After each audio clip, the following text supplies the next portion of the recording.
નમસ્કાર, શો ટાઈમમાં આપનું સ્વાગત છે। ભાવનગર ખાતે કોળી સમાજ દ્વારા ન્યાય સભાનું આયોજન કરવામાં આવ્યું હતું। આ સભામાં મોટી સંખ્યામાં સમાજના લોકો જોડાયા હતા।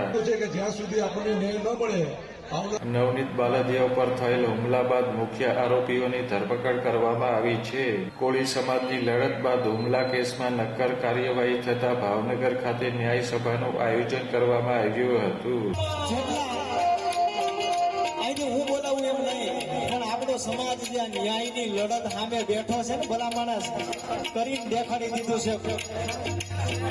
અમે ધારીએ ને તો આય કરી દઈએ ભલા માણસ। એટલે બે હાથ ઊંચા કરીને એકવાર મારી સાથે જય જય કોળી।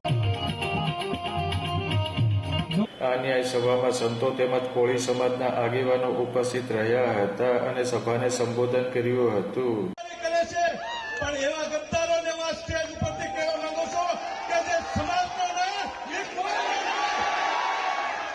જાહેરમાં કહું છું, જેને સમાજ માટે ગદ્દારી કરી છે એને આજે સમાજ ક્યારેય નહીં ઉભા રહે।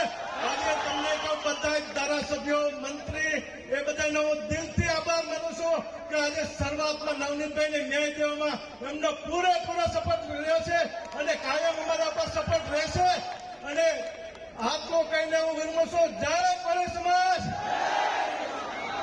વ્યવસ્થા કરે તો તમારા સૌ માટે અલ્પહારની વ્યવસ્થા કરે તો કાઉભાઈ જાંબુચા છે, તો કાઉભાઈ જાંબુચાને વિનંતી કરીશ, કાર્યક્રમમાં લક્ષ્મી પટેલ વચ્ચે છે। કાઉભાઈ બોલે છે, મોટું કામ સમાજનું છે। રૂવા પરિષદ મિત્ર મંડળનું 5% હાર્દિક સ્વાગત કરું છું તમામ મિત્રોનું। આ સભામાં ભાવનગર જિલ્લા ઉપરાંત અન્ય જિલ્લામાંથી પણ કોળી સમાજના લોકો મોટી સંખ્યામાં હાજર રહ્યા હતા।